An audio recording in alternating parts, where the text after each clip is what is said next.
Ladies and gentlemen, my name is Dietrich, and this is a 2024 Acura TLX A-Spec. Now, Acura has made some significant improvements to the TLX model line for the 2024 model year, but weirdly enough, they kind of sort of forgot to build any of them, as here we are in May of 2024, and there are hardly any of these things on the road, but I have managed to get my hands on this one, and I am going to review it for you. I'm going to show you what's new on the 2024 Acura TLX A-Spec model. We'll look at the engine and the transmission, we'll measure out the cargo space, we'll look at the passenger room, and we will look at the interior features and the safety features. Now, because I reviewed a 2023 Acura TLX and the body and size are completely unchanged, I'm going to recycle some footage from my old review, but I wore the exact same shirt and got the exact same color car, so you are never going to notice. So we'll start with what's new, and we are going to start with the key. Acura has made the remote engine start from the key fob standard on all TLX models for 2024. Previously, you only got that on the Advance or the Type S. In the front, we have a new front fascia with a frameless diamond pentagon grille with a new mesh pattern. The white car that you are seeing in the footage is a 2024 model, and the blue car that you are seeing in the footage is a 2023, so that you can kind of compare and contrast the two. If you get a TLX A-Spec like this car is, you have new 5 double-spoke 19-inch alloy wheels. Those are a new design for the A-Spec model for this year. Acura has increased the size of the HD dual content display. It's now a 12.3-inch display on the interior, and hallelujah, wireless Apple CarPlay and wireless Android Auto are standard on the 2024 TLX models, as is a wireless charging pad. If we go around the back of the A-Spec model for 2024, we have larger diameter exhaust pipes and then a new gloss black spoiler. So that is the change on the rear styling. Apparently, they have also added quite a bit of sound deadening to make the cabin quieter and more refined. I have to be honest, I don't really notice a difference driving a 2023 or a 2024, but refinement was never really a problem for this car anyway, so that's no big deal. They have also added a digital gauge cluster to give the car a more modern look on the interior.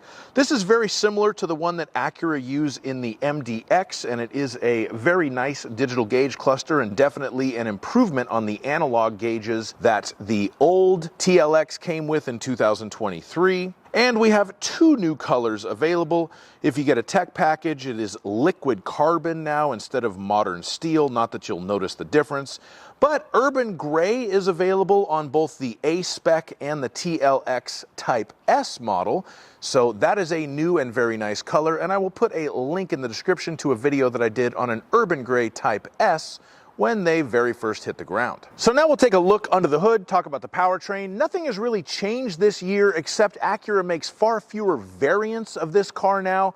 So the A-Spec, as ever, has the 272 horsepower inline 4-cylinder turbo 2-liter engine hooked up to a 10-speed automatic transmission. Last year, you could get the A-Spec as either a front-wheel drive car or an all-wheel drive car. This year, all-wheel drive is the only way that it's available. You can get the same engine and transmission in a technology package for 2024. But again, last year you could get it as front or all-wheel drive. This year the tech pack is front-wheel drive only. And of course, if you want to step up, you can get the Type S with the 3-liter turbocharged V6 that puts out 355 horsepower. Also comes with upgraded brakes, adaptive dampers in the suspension. If you can find one, those have been extremely rare, except for all the urban gray press cars that everybody's seen magazine articles and YouTube videos about. But those are just press cars. As far as I can tell, none of them have been sold to the public yet. All right, now we are going to measure out the cargo space. And if you have one of these cars and you're wondering just how do you open the trunk from the back, just go ahead and press that button. As long as the car's unlocked or you have your key on you, it will open. The length from the rear of the trunk to the back of the back seat, with the back seat up, 3 feet and 6 inches. The width of the trunk at the rear of the trunk, which is the widest point, 4 feet and 7 inches.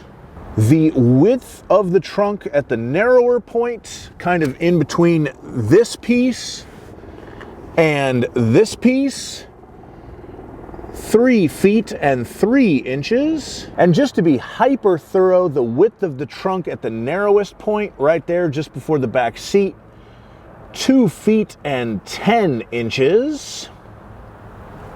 And if I pull this down, then we can fold that back seat forward.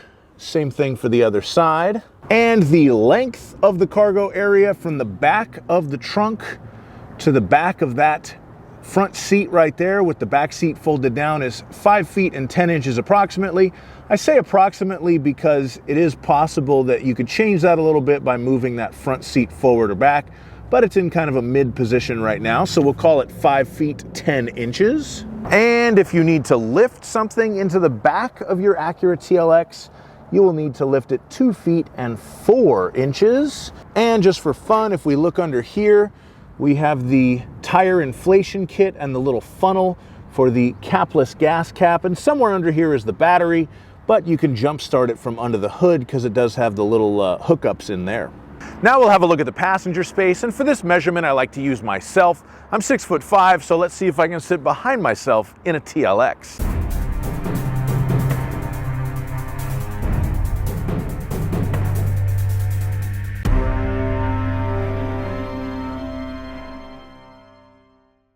Okay, so as we can see here, the answer to that question is no. Here is the passenger seat. It was kind of set to where I could sit. I was very upright and my head was almost touching the roof, but I did have good knee and leg room.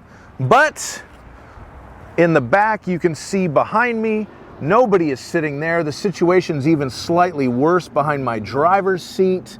So yeah, interior space is really not this car's bag, unfortunately.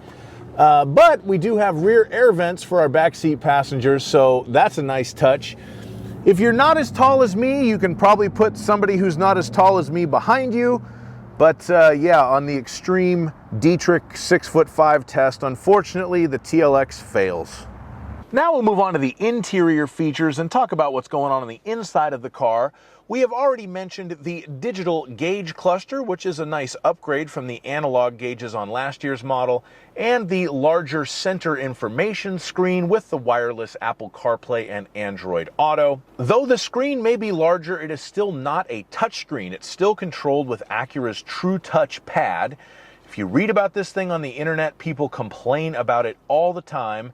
And with some good reason. The learning curve is a little bit steep on it, but once you master it, it's not the hardest thing in the world to use.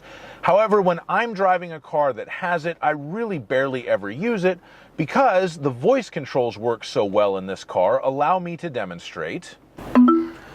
Go to 2927 Harbor Boulevard, Costa Mesa, California.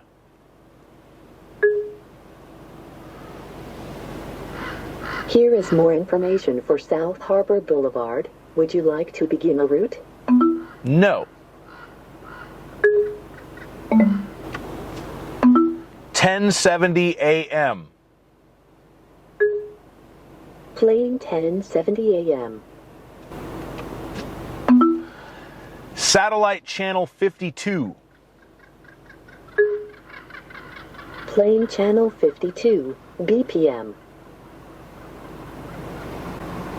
I'm at the crowbar. They're pumping the Mega Mix. I can't hear you. So while it would be nice if Acura would give us a touchscreen, that would be an improvement, you can still work with the True Touch Pad and use the voice commands to do most of the things that you need the system to do. Other than the upgraded screens and the wireless Apple CarPlay, not much else has changed in here, which is pretty much a good thing. The TLX A-Spec was already well equipped. Factory navigation is included, heated and cooled front seats are included, dual zone automatic climate control is here. We have memory seating for the driver's side, and it is keyed to the smart keys for the car. And we have this very fetching leather and Alcantara interior. It is finished in red on this particular model, which is always the most popular interior color on the TLX A-Spec. Now we'll move on to the safety features, and Acura has made some subtle improvements to them for this year. We still have the Acura Watch system that does the forward collision alert, the lane keeping assist, the emergency braking, adaptive cruise control, etc. But they have improved it with a new front millimeter wave radar, which is behind the Acura logo. And apparently this allows the Acura Watch suite of safety and driver assistance system better collision prevention because it has the ability to recognize the attributes of detected objects, so it's better to tell them apart if it's a pedestrian or a bicyclist or a wall or something like that. And the blind spot information system has been enhanced as well. We have an increased radar field of view, which enables better lane change alert, and those features are all standard on the 2024 Acura TLXs. Thank you so much for watching my video on this 2024 Acura TLX A-Spec. If you have any questions, please put them in the comments. Please like my video, subscribe to my channel, and have a fantastic day. Bye-bye.